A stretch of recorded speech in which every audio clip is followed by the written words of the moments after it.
Hello students, आज हम discuss करेंगे MSc chemistry entrance exam MDU का पेपर है ये 2022 का। और इसमें we are talking about the organic part. इसमें करीब 35 टू 36 क्वेश्चंस पूछे गए हैं ऑर्गेनिक पार्ट के, तो उनको आज इन सबको हम डिस्कस करते हैं। Let's see some the questions which are come in the 2022। So first question is that is the sulphaguanidine, a sulpha drug. ठीक है, जो सल्फा ड्रग होता है वो यूज होता है बेसिलरी डायसेंट्री के लिए, तो इसका जो आंसर होगा that is second one, bacillary dysentery. इसको याद करना है कि जो sulpha drugs for bacillary dysentery. Second 12th question है, which of the following is the product form in the Claisen condensation. So Claisen condensation जो फॉर्म होता है that is between this ethyl acetate. ठीक है, सो अगर हमारे पास इथाइल एसीटेट है और उसका क्लेजन कंडेंसेशन होता है दैट इज बाय C2H5, इसको हम क्या कहते हैं, that is known as the sodium ethoxide. जब इसका कंडेंसेशन होता है तो प्रोडक्ट जो बनेगा वो बनेगा हमारे पास that will be the CH3 C double bond OCH2 COO and that will be the C2H5। Okay, तो ये हमारा इसमें प्रोडक्ट बनेगा। ये आपस में, this is the alpha and this is the beta. तो यहाँ बीटा पे कीटोनिक ग्रुप है, तो ये हमारा आंसर हो जाएगा third one, that is beta keto ester. तो ये पार्ट क्या है, एस्टर पार्ट है, ये कीटो पार्ट है बीटा पोजीशन पे, so answer will be the this beta keto ester. Next question is bakelite is the condensation polymer of phenol and the formaldehyde. तो इसमें पूछा गया है कि रिएक्शन मैकेनिज्म, इसमें जो इनिशियल स्टेप होगा between two compounds is example of. Okay, तो देखो फिनॉल है, ठीक है, तो फिनॉल और फॉर्मल्डिहाइड है। ठीक है, तो जो बेकेलाइट का फॉर्मेशन होता है ये कंडेंसेशन रिएक्शन है, और अगर होगा तो ऑब्वियसली जो फिनॉल है वो हमारे को एरोमेटिक इलेक्ट्रोफिलिक सब्स्टिट्यूशन रिएक्शन देता है, तो इससे इलेक्ट्रोफाइल जनरेट होगा by presence of this acid. तो हमारा जो आंसर हो जाएगा that will be the aromatic electrophilic substitution reaction, इसका आंसर होगा। Next is the isoelectric point of amino acid is. ठीक है, तो हमारे पास ये जो अमीनो एसिड दिया हुआ है, तो यहाँ पर ये that will be the CH2, तो इसको हम क्या कहेंगे, ये एग्जांपल है ग्लाइसिन का।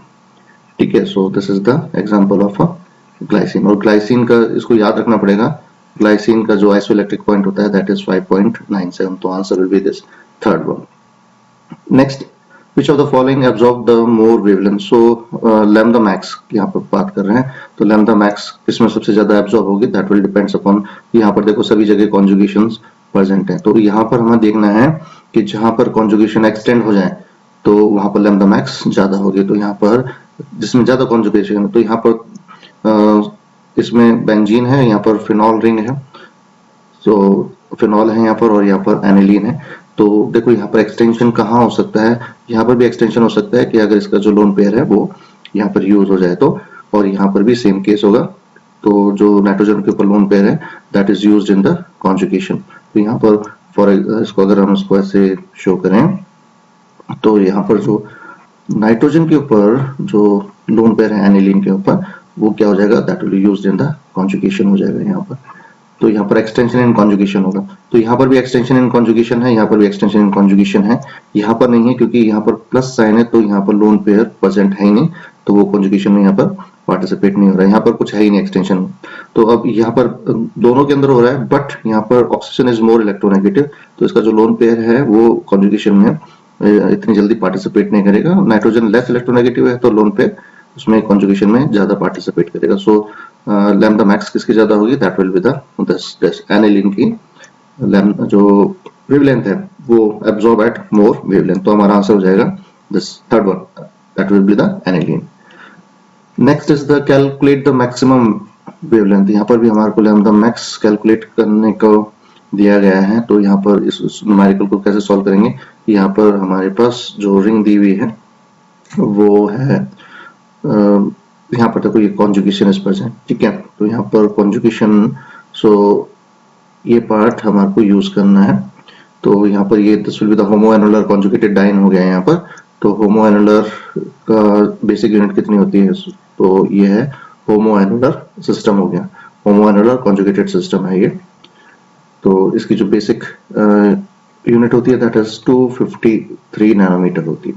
ओके, बाकी अब यहाँ पर देखें तो यहाँ पर एक ये है, जिसे हम क्या कह रहे हैं, रिंग रेसिड्यूज हैं। एक है, ये दो है, यहाँ पर ये 3 रिंग रेसिड्यूज यहाँ पर प्रेजेंट हैं। तो 3 रिंग रेसिड्यूज भी प्रेजेंट है यहाँ पर, ठीक है। तो रिंग रेसिड्यूज को हम ऐड कर लेंगे, यहाँ पर 3 है, सभी का होता है +5 होता है, तो 3 इंटू 5 यानी हमारे को 15 इसमें और ऐड करना है। अच्छा, अब इसमें बाकी और क्या है, यहाँ पर ये एल्काइल सब्स्टिट्यूएंट और लगा हुआ है, तो एल्काइल सब्स्टिट्यूएंट का भी कितना होता है, 5 होता है, तो +5 और इसमें हम ऐड कर देंगे, ठीक है।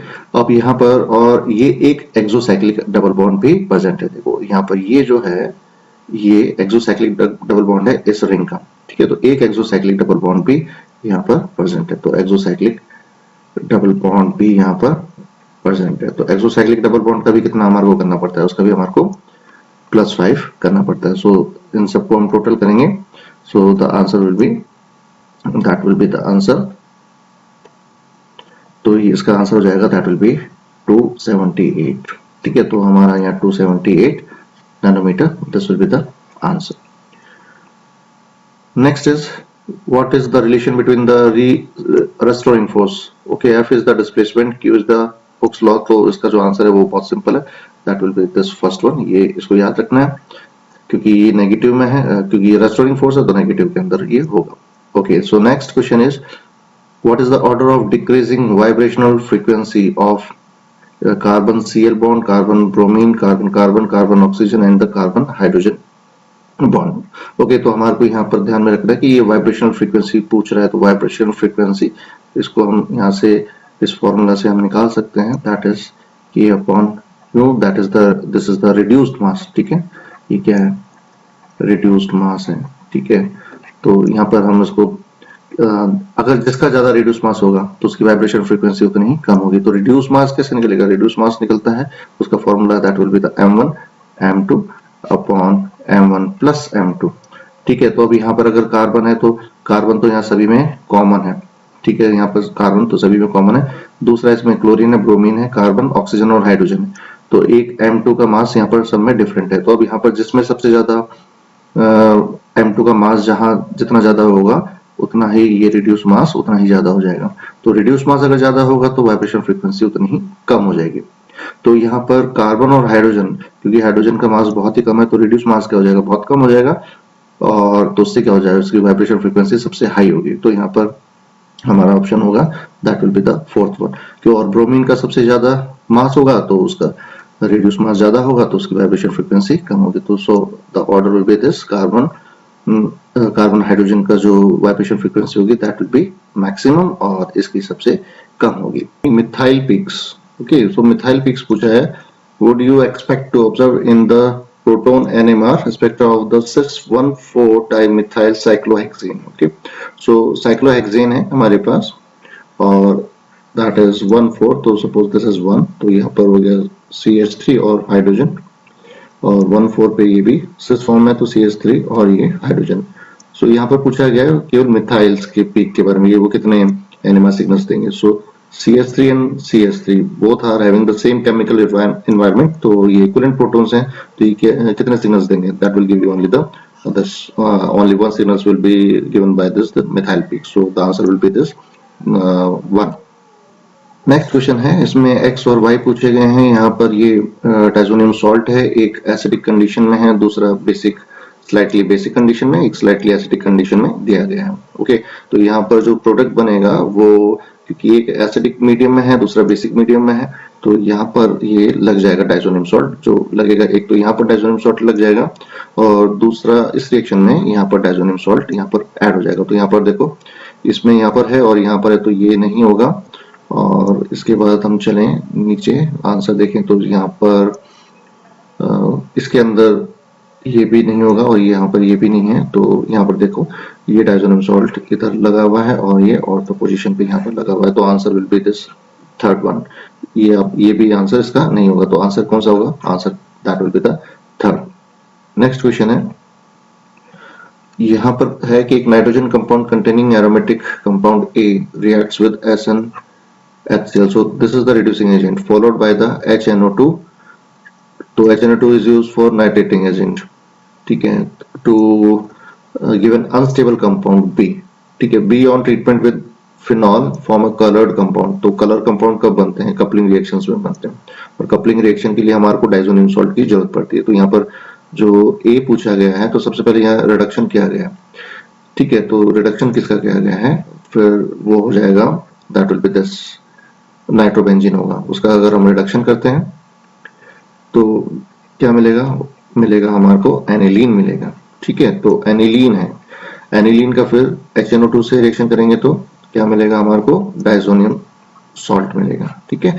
तो यहाँ से हमारे को मिलेगा डाइजोनियम सॉल्ट मिलेगा, और डाइजोनियम सॉल्ट को अगर हम फिनॉल से रिएक्शन कराएंगे तो उसको क्या कहते हैं? हम कपलिंग रिएक्शन कहते हैं, that is known as coupling reaction. जब ये दोनों आपस में कंबाइंड हो जाएंगे तो प्रोडक्ट क्या बनेगा? Product will be like this, दोनों डाइजोनियम सॉल्ट से that will connect with this phenol at para position, ठीक है। तो ये मिलेगा, और इसे हम कहते हैं ऑरेंज डाई, ठीक है। तो हमारे पास एक डाई का प्रिपरेशन हो जाता है, that is known as orange dye होगा, क्योंकि ये कोई कलर कंपाउंड कह रहा है।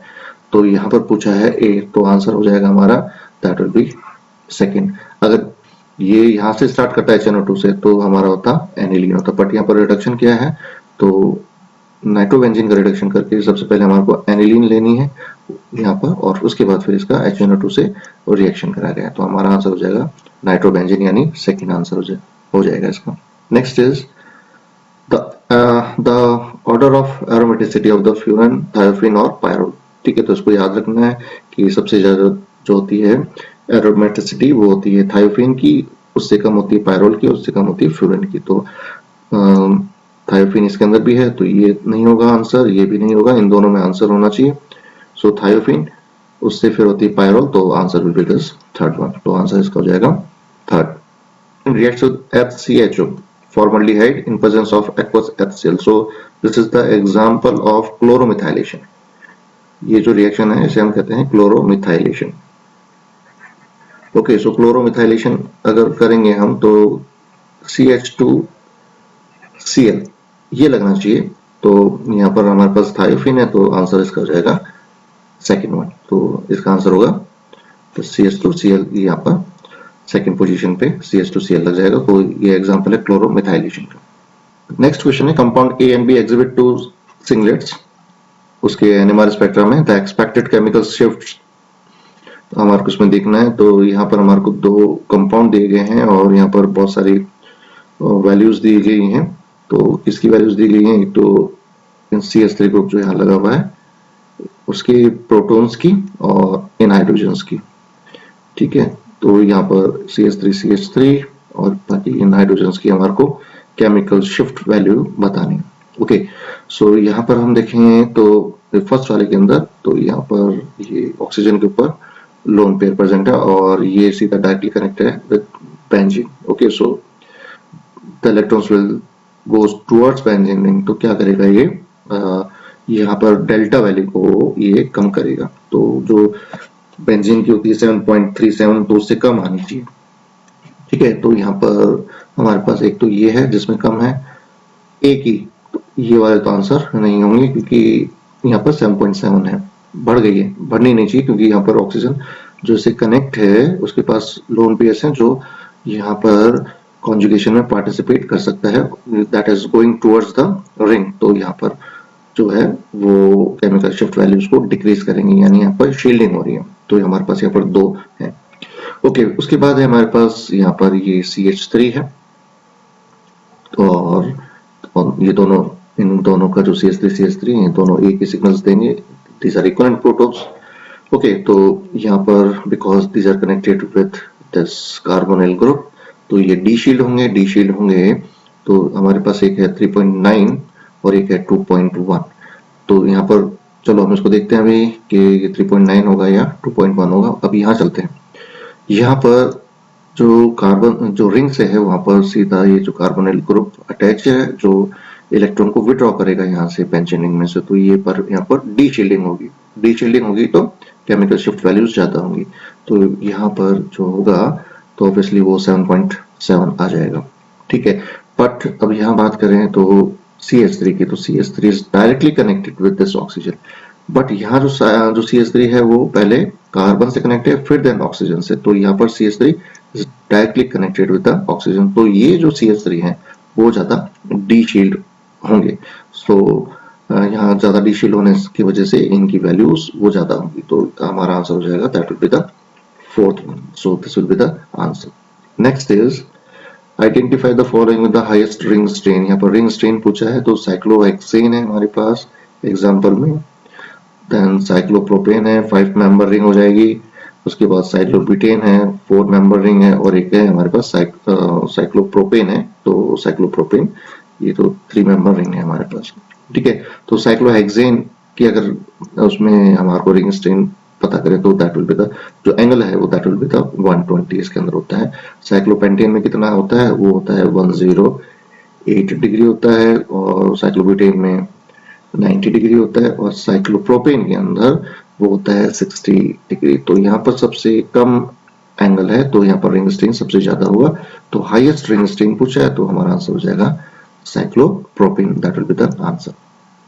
नेक्स्ट है which alkene on ozonolysis give CH3 CH2 CHO और CH3 CO CH3, यानी एसीटोन दे रहा है, और दूसरा है हमारे को दैट इज प्रोपेनॉल हमारे को मिल रहा है। तो बहुत ही इजी एग्जांपल है, ओजोनोलाइसिस में हमारे को क्या करना है, इन दोनों को आपस में जोड़ देना है और ऑक्सीजन को हटा देना है। तो क्या हो जाएगा, देखो अगर हम इसको लें तो CH3 CH2 CH, तो ये जो ऑक्सीजन है उसको हटा के डबल बॉन्ड हम लगाते हैं, कार्बन दूसरा कार्बन आ जाएगा, इस ऑक्सीजन को हटाते हैं, ये कार्बन आ जाएगा, और ये CH3 और ये हो जाएगा CH3। तो हमारा जो एल्कीन होगा वो ये होगा। अब इसमें से हम देखते हैं हमारा एल्कीन कौन सा होगा, तो ये इसका जो आंसर होगा that will be this first one, ये ही इसका आंसर हो जाएगा। देखो CH3 CH2 CH C और ये दो मिथाइल ग्रुप है, तो हमारा आंसर ये फर्स्ट वन ही हो जाएगा। बहुत ओजोनोलाइसिस में बहुत इजी है कि जो दोनों ऑक्सीजन है उन दोनों को हटाओ, और जहां जिस कार्बन से ऑक्सीजन लगा हुआ है उन दोनों कार्बन को आपस में डबल बॉन्ड से अगर हम अटैच कर देंगे तो हमारे को वो रिक्वायर्ड एल्कीन मिल जाएगा। So answer will be the first one.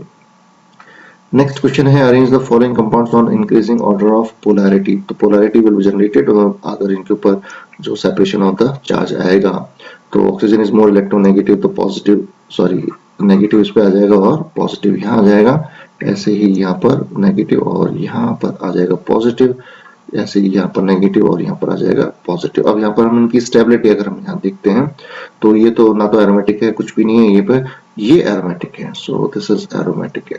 तो अगर यहाँ पर पोलैरिटी आती है तो ये और स्टेबल हो जाता है, because now it is become aromatic हो जाता है। ठीक है, तो ये क्या है, दिस इज एंटी एरोमेटिक है, ये एंटी एरोमेटिक है और ये कुछ भी नहीं है इसमें। तो एंटी एरोमेटिक से अनस्टेबिलिटी आ रही है, तो पोलैरिटी अगर ये जनरेट करने की कोशिश करता है तो ये एंटी एरोमेटिक हो जाता है। तो और यहाँ पर ये एरोमेटिक हो जाता है अगर इसमें पोलैरिटी आती है। तो सबसे ज्यादा जो पोलैरिटी होगी वो होगी थर्ड वन में। सो हमारा आंसर जैसे यहाँ पर भी थर्ड है, तो ये दोनों तो आंसर नहीं होंगे, तो इन दोनों से देखना है, और ये हो गया एंटी एरोमेटिक, तो इसकी हो जाएगी लीस्ट, तो सेकेंड वन यहाँ पर है, तो आंसर हो जाएगा हमारा third. So this will be the answer. Next है majority of the alkynes are not prepared from, तो एल्काइंस किससे नहीं बनेंगे, तो देखो यहाँ पर हाइड्रोजनेशन है, हाइड्रोजनेशन से तो हाइड्रोजन ऐड होने हैं, तो अगर हम एल्काइंस का हाइड्रोजनेशन करेंगे तो एल्कीन बन जाएगा, या और उसका भी करेंगे तो एल्केन बनेगा। सो answer will be this fourth. तो हाइड्रोजनेशन से हम एल्काइंस प्रिपेयर नहीं कर सकते। Okay, so next is in SN2 reaction of cis3 methyl cyclopentyl bromide with aqueous alkali। Okay, तो यहाँ पर SN2 रिएक्शन है और किसका है, दैट इज साइक्लोपेंटाइल। तो इसको हम ड्रॉ करते हैं एक बार, तो ये 5 मेंबर रिंग हो गई है, दिस इज द साइक्लोपेंटाइल है, और ये कह रहा है कि cis3 मिथाइल। ओके, तो यहाँ पर सपोज ये 1 और ये 3 हो जाएगा, यहाँ पर ब्रोमीन हो गया, यहाँ पर हो जाएगा, क्योंकि सिक्स पोजीशन कह रहा है तो दोनों ही एक साइड लगेंगे, तो ये हो गया हमारा cis3 methyl cyclopentyl bromide। Now the reaction is SN2 reaction. ठीक है, SN2 reaction is the reaction, यहाँ पर सिंगल स्टेप में होगा, एंड यहाँ पर जो सिंगल स्टेप की वजह से यहाँ पर जो और बायमॉलिक्यूलर रिएक्शन है ऑब्वियसली, तो ब्रोमीन यहाँ से जाएगा यहाँ से निकलेगा ब्रोमीन, और एक्वस एल्कली में है तो एक्वस एल्कली से हमारे को मिलेगा OH माइनस आइंस। तो OH माइनस आइंस वो इसके अपोजिट साइड से यहाँ पर आएगा, अपोजिट यहाँ से अटैक करेगा, ठीक है। ब्रोमीन इधर से निकलेगा क्योंकि SN2 रिएक्शन है, और OH इधर से आएगा, यहाँ पर अटैच होगा, तो जो प्रोडक्ट बनेगा वो बनेगा ट्रांस, ठीक है। तो यहाँ पर ट्रांस बनेगा तो OH यहाँ लगेगा, ठीक है। तो OH अगर यहाँ लगना है, ये जब ब्रोमीन निकल जाएगा तो OH इधर लगेगा, तो ये CH3 से ट्रांस है, तो हमारा जो आंसर होगा that will be the second one, that is trans alcohol will be formed. Next question है product A in the following reaction is, okay. So ये जो रिएक्शन है दिस इज नोन एज, यहाँ पर रीअरेंजमेंट होता है और यहाँ पर एक फॉर्मेशन होता है, कार्बोकेटाइन का फॉर्मेशन होता है, तो इसका पूरा मैकेनिज्म होता है, उस मैकेनिज्म को समझना बहुत जरूरी है, उसी के हिसाब से हम बता सकते हैं कि इसमें जो प्रोडक्ट बनेगा वो क्या बनेगा। सो लेट्स स्टार्ट, क्योंकि ये कंसंट्रेटेड H2SO4 से इसका रिएक्शन होता है और इसको हम कोशिश करते हैं इसका मैकेनिज्म समझने के लिए। तो ये यहाँ पर हमारे स्टार्टिंग, जब हम इसको एसिड के प्रेजेंस में रिएक्शन कराएंगे तो यहाँ पर कुछ इस तरीके से रिएक्शन स्टार्ट होगा, तो ठीक है। तो यहाँ पर जब हमारे पास एसिड है तो उसकी वजह से क्या होगा कि एक बॉन्ड बनेगा between the oxygen and hydrogen, वो किसी भी इस पे बनाओ या इस पे बनाओ, एक सपोज मैं यहाँ पर इसको दिखा रहा हूँ, तो अब यहाँ पर ऑक्सीजन पे क्या आ गया, यहाँ पर ऑक्सीजन के ऊपर आ गया नेगेटिव चार्ज आ गया, तो ऑब्वियसली यहाँ से बॉन्ड को ब्रेक होगा, तो यहाँ से रिमूवल ऑफ वाटर मॉलिक्यूल हो जाएगा। तो जब यहाँ से वाटर मॉलिक्यूल जाएगा तो देखो यहाँ पर क्या बनेगा, हमारे पास यहाँ रह जाएगा दैट इज द फिनाइल, और ये पूरा एज इट इज, ये तो एज इट इज रहेगा, इसमें पॉजिटिव चार्ज, ठीक है। ये कार्बोकेटाइन फॉर्मेशन यहाँ पर हो गया। अब यहाँ पर मेनली यहाँ पर ही रीअरेंजमेंट है, ठीक है। तो अब यहाँ पर माइग्रेशन होगा, या तो फिनाइल रिंग का हो सकता है, यहाँ पर CH3 रिंग का हो सकता है।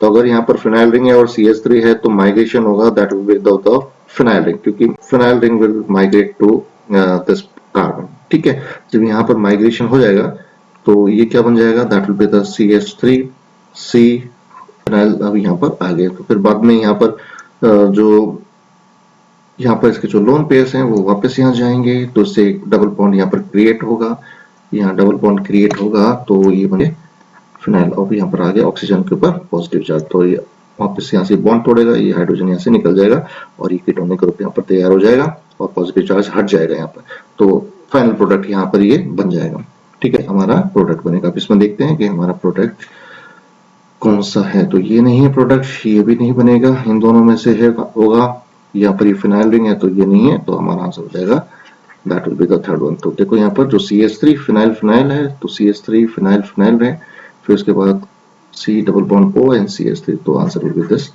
Third one. सो इसको हम कहते हैं pinacolone rearrangement reaction. Next question है Wolff Kishner reduction is the reduction of, ठीक है। तो इसको याद रखना है कि वोल्फ-किर्चन जो रिडक्शन होता है वो कार्बोनिल कंपाउंड्स का होता है, तो ये दोनों तो कैंसिल आउट हो गए। अब हमारे पास दो ऑप्शंस रह गए हैं, ठीक है, और ये होते हैं conversion of carbonyl group of aldehyde या कीटोन इनटू मिथाइलिन ग्रुप, ठीक है। मिथाइलिन ग्रुप यानी C डबल बॉन्ड O जो कार्बोनिल ग्रुप है उसका NH2 से रिएक्शन हाइड्रोजन के साथ इसका रिएक्शन कराते हैं, तो ये किस में कन्वर्ट हो जाता है, ये हो जाता है मिथाइलिन ग्रुप के अंदर कन्वर्ट हो जाता है, ठीक है। मिथाइलिन ग्रुप यानी हाइड्रोकार्बन, तो आंसर हो जाएगा इसका first one. So carbonyl compound into hydrocarbon, इसका कन्वर्जन होता है, that is known as Wolff Kishner reduction. Now the question number 94, the product A formed in the following reaction, ये हमारे पास है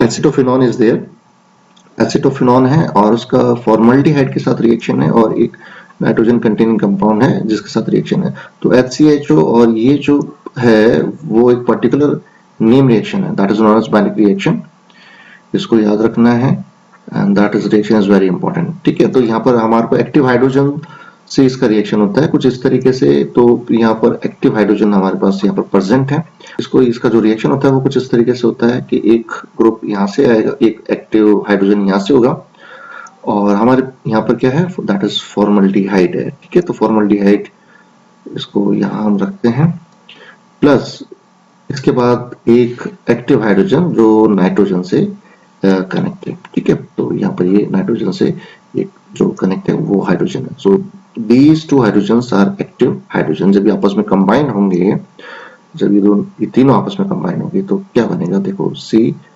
यहाँ पर अब कार्बन से ये जो कार्बन है इस कार्बन से इसका अटैचमेंट हो जाएगा और जो ऑक्सीजन है वो यहाँ से निकल जाएगा, यानी कार्बोनिल ग्रुप यहाँ से एस्केप आउट हो जाएगा और ये कार्बन इनके बीच में जुड़ जाएगा। ठीक है, कुछ इस तरीके से। और ये एक सॉल्ट के फॉर्म में होता है तो HCl हम यहाँ पर लगा देते हैं, प्लस H2 यहाँ से निकल जाएगा। तो अब यहाँ देखो, यहाँ पर ये जो जुड़ा है कार्बन कार्बन और नाइट्रोजन के बीच में, तो अभी हम देखते हैं कि बीच में एक ये CH2 ऐड हो जाता है यहाँ से इसका। तो यहाँ पर देख, तो यहाँ पर ये C डबल बॉन्ड O फिर CH2 यहाँ होना, यहाँ पर है, फिर एक CH2 और आएगा, तो ये आंसर नहीं होगा। यहाँ चलते हैं हम, तो C6H5 C double bond O, तो यहाँ ये CH2 इसका और दूसरा CH2 वो यहाँ से आया और उसके बाद फिर नाइट्रोजन से ये जो जुड़ा हुआ है ये, तो हमारा जो आंसर हो जाएगा that will be the second one. Question है the product obtain in the following reaction is, ठीक है। सो हमारे पास ये ऑक्सीजन है, इपॉक्साइड है, तो यहाँ पर ग्रिग्नार्ड रिएजेंट यूज किया गया है। ओके, सो जो भी रिएक्शन होता है, जो रिएक्शन ऑफ इपॉक्साइड्स है विद न्यूक्लियोफाइल, तो न्यूक्लियोफाइल यहाँ पर है ग्रिग्नार्ड रिएजेंट, तो यहाँ पर that is similar to the SN2 reaction यहाँ पर फॉलो होता है। That is similar to the SN2 reactions, means least substituted carbon atom of epoxide will get attached with the that nucleophile. तो least substituted, तो यहाँ पर जो epoxide है हमारे पास, इसको हम यहाँ ड्रॉ कर लेते हैं इसको।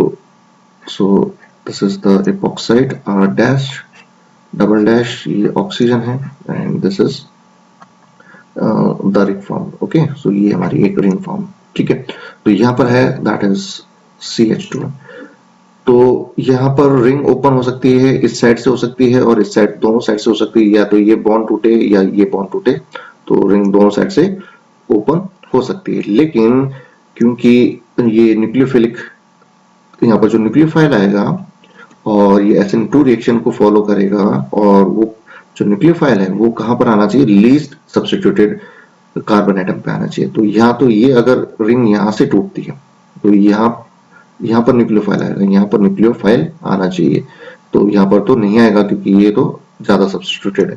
तो अगर ये यहाँ से ब्रेक होती है तो ये कार्बन लीस्ट सब्स्टिट्यूटेड हो गया, तो यहाँ पर न्यूक्लियोफाइल आराम से आ जाएगा, तो यहाँ न्यूक्लियोफाइल यहाँ पर अटैक करेगा, तो रिंग ब्रेक होगी यहाँ से। तो यहाँ से ये जो बॉन्ड है वो ब्रेकन अप होगा, तो यहाँ नेगेटिव चार्ज आ जाएगा और इस पे आ जाएगा पॉजिटिव चार्ज। तो न्यूक्लियोफाइल क्या है, वो RMgX है, तो this is MgX will be positive and R is the nucleophile। तो न्यूक्लियोफाइल कहाँ पर आएगा, इस कार्बन के ऊपर जाएगा। तो जब यहाँ जाएगा तो हमारा क्या जो प्रोडक्ट होगा that will be the, इसको अगर हम लिखें तो बाद में इसको जब हाइड्रोलाइसिस हो जाएगा नेक्स्ट स्टेप में, तो ये OH में कन्वर्ट हो जाएगा, ये हो जाएगा R डबल डैश, ये R डैश, उसके बाद ये हो जाएगा CH2 और ये R जो ग्रिग्नार्ड रिएजेंट से आया। तो हमारा जो आंसर होगा, हमारा जो प्रोडक्ट बनेगा वो हो जाएगा ये टर्शियरी अल्कोहल बनेगा। अब यहाँ देखते हैं, वहां पर है ये आंसर। सो यहाँ पर अगर हमारा जो आंसर होगा that will be this one, ठीक है, ये हो जाएगा हमारा आंसर। देखो यहाँ पर ये आंसर हो गया, this is R, so this is R CH2 और फिर कार्बन से एक R dash, R double dash और OH, so answer will be this second one।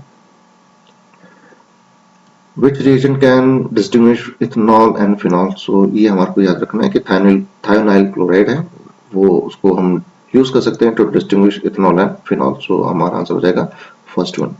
Next is 29 question है, CH3CH2 plus HCN, इसका रिएक्शन है ये, और उसके बाद ऑब्वियसली ये है न्यूक्लियोफिलिक एडिशन रिएक्शन है, कार्बोनिल ग्रुप है वो न्यूक्लियोफिलिक एडिशन रिएक्शन देते हैं, ठीक है।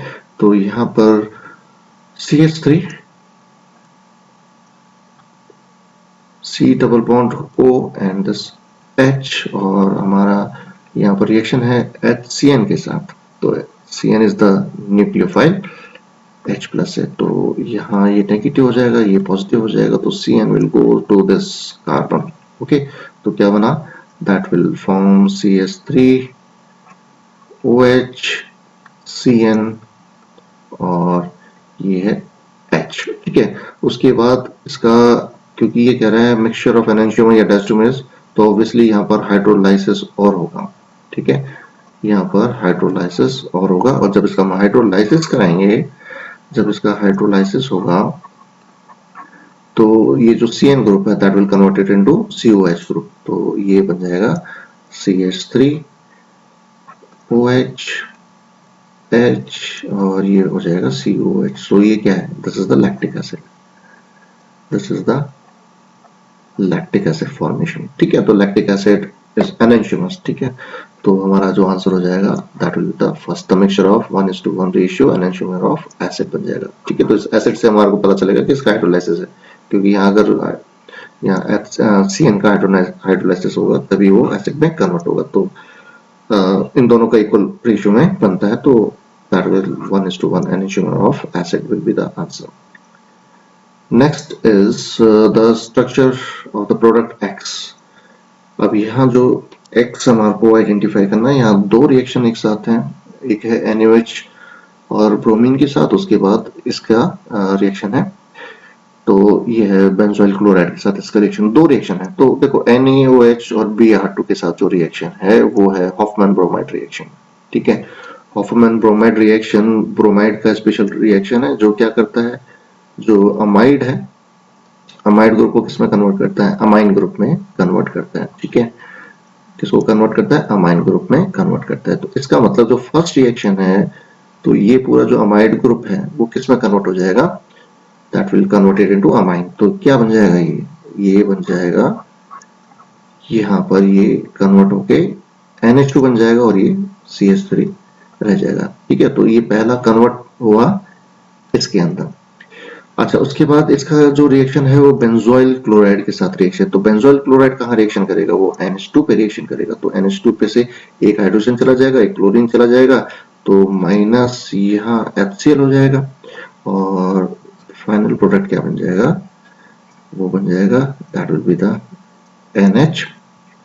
NH ओके, और ये Cl यहाँ से गया तो C डबल बॉन्ड O और ये फिनाइल रिंग, ठीक है। तो ये इसका आंसर होगा। नाउ लेट्स सी ये कहां पर है, तो ये आंसर नहीं है इसका, फिनाइल रिंग, फिर NH C double bond O और ये, अच्छा सॉरी यहाँ पर एक ये CH3 भी रह गया, तो इसको भी यहाँ पर हम बना लेते हैं, तो ये फाइनल प्रोडक्ट होगा, ओके। तो यहाँ देखते हैं, तो ये हमारा आंसर हो जाएगा। So this will be the answer. एक मिनट इसको चेक कर लेते हैं, सॉरी ये आंसर नहीं होगा, इसका answer will be this fourth one, ठीक है। ये है हमारा CH3 phenyl NH C double bond O and this phenyl, ठीक है। तो answer will be this fourth one, this will be the answer. Next question है, number of hyperconjugation structure in isopropyl radical isopropyl radical के अंदर कितने hyper conjugation structures बनेंगे वो पूछा है। तो isopropyl is CH3 CH and CH3, so this is the free radical पूछे। तो यहाँ पर हमारे को पता होता है कि हाइपर कॉन्जुगेशन यानी जहाँ अल्फा हाइड्रोजन्स पे डिपेंड करता है, ठीक है। तो अल्फा हाइड्रोजन, जितने अल्फा हाइड्रोजन होंगे उतने उसके हाइपर कॉन्जुगेशन स्ट्रक्चर्स बनेंगे। तो यहाँ पर 3 and 3 हमारे पास 6 अल्फा हाइड्रोजन्स प्रेजेंट है, 6 अल्फा हाइड्रोजन है, तो हमारा जो हाइपर कॉन्जुगेशन स्ट्रक्चर्स बनेंगे वो भी 6 बनेंगे। So the answer will be this 77 का, that is the 6 hyperconjugation structures will be formed, okay। Next is, ये हमारे पास क्वेश्चन है, तो ये एनेंशियोमर डायस्ट्यूमर नहीं है, ये एनेंशियोमर भी नहीं है, रिजियो भी नहीं है, सो ये है आइडेंटिकल है, ठीक है। सो इसका जो आंसर होगा that is identical. Next is the statement that is true about the reaction given below is, okay. तो ये हमारे पास एक रिएक्शन है, उसका रिएक्शन हो रहा है SOCl2 के साथ डायोजन, और अच्छा इसमें प्रोडक्ट दे रखा है और इसमें पूछ रखा है कि ये R या S है, ओके। तो हमारा जो प्रोडक्ट बन रहा है दैट इज 2 क्लोरो ऑक्टेन बन रहा है, ठीक है। तो यहाँ से ये ऑक्सीजन OH जाएगा और Cl लग जाएगा, तो CH3, इसको प्रोडक्ट बना लेते हैं, बाकी क्या है ये CH2 5 टाइम्स, देन C, उसके बाद है ये हाइड्रोजन, और यहाँ ये लग जाएगा Cl, और ये हो गया CH3। तो ये पूछ रहा है R और S के बारे में पूछ रहा है। ओके, सो सबसे पहले इसमें देखें A और B में पूछा है, तो पहले इसमें और उसके बाद उसका प्रोडक्ट में। ओके, सो यहाँ पर प्रायोरिटी किसे मिलेगी, दैट इज ऑक्सीजन को मिलेगी। तो OH को फर्स्ट, ये हो जाएगा सेकेंड, ये हो जाएगा third. So the rotation is 1 2 and 3। So this is anti clockwise है, तो ये S होगा।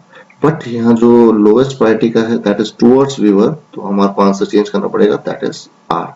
सो this will be the R। अब यहाँ चलें तो ऑब्वियसली ये सब कुछ वही की वही है, तो ये क्लोरीन है number 1, this is 2, this is 3।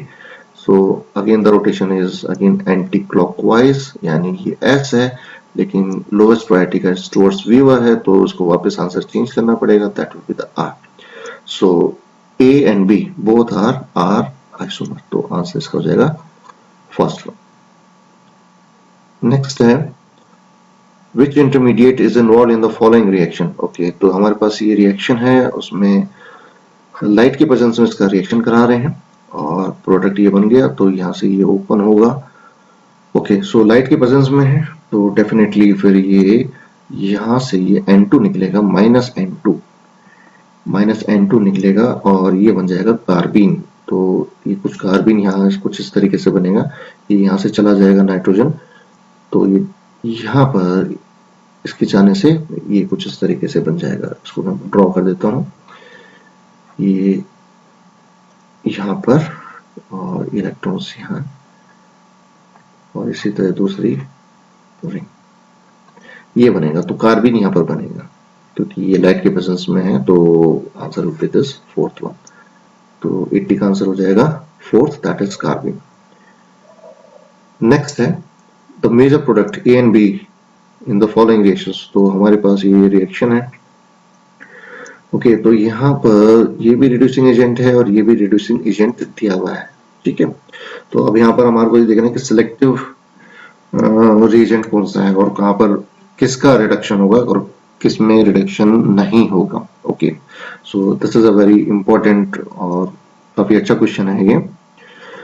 Okay, तो यहाँ पर we have a sodium borohydride है, ये इसको हम कहते हैं सेलेक्टिव रिएजेंट है, ठीक है। तो सेलेक्टिव रिएजेंट होने की वजह से ये केवल जो रिडक्शन करेगा वो केवल CHO ग्रुप का करता है, ये डबल बॉन्ड को रिड्यूस नहीं करता है, ठीक है। तो ये यहाँ पर जो डबल बॉन्ड है A के अंदर वो एज इट इज रहेगा और CHO ग्रुप है वो अल्कोहल में कन्वर्ट हो जाएगा रिडक्शन में।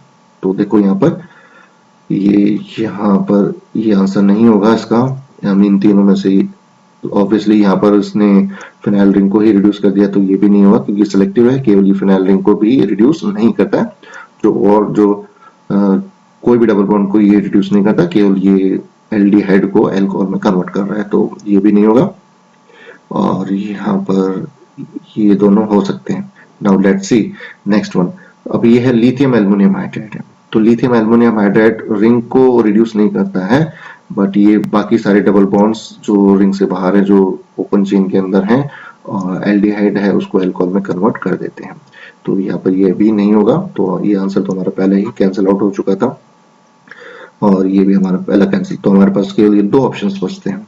तो यहाँ पर ये डबल बॉन्ड यहाँ रहता है, तो ये ऐसा पॉसिबल नहीं होगा। तो हमारा जो फाइनल आंसर हो जाएगा that will be this one, fourth one, ठीक है। तो हमारा आंसर हो जाएगा फोर्थ वन, ठीक है।